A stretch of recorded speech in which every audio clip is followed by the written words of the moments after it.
In this video, we're going to learn how to remove page breaks in Excel, both manual and automatic page breaks, and how to reset everything back to normal. Understanding page breaks. On your sheet, you'll notice two types of lines.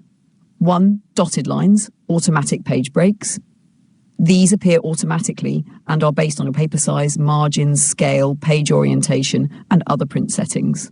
Two, solid lines, manual page breaks. These are the lines that you can insert manually. We can remove the manual page breaks, but automatic ones cannot be removed, only adjusted. To remove a manually added vertical page break, click the cell next to the line, go to the Page Layout tab, click Breaks, select Remove Page Break. The vertical manual line will disappear. Remove a manual page break, horizontal. For a horizontal manual page break, click the cell below the line, go to Page Layout, Breaks, Remove Page Break. The horizontal line will be removed the same way. Adjust automatic page breaks. We cannot delete automatic page breaks, but we can move them. Hover your mouse over the automatic page break.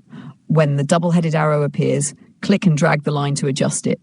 This allows you to change where Excel prints the next page. Remove all page breaks at once. If you want to clear everything in one go, go to Page Layout, click Breaks, select Reset All Page Breaks. This will remove all manual page breaks instantly. Return to normal view.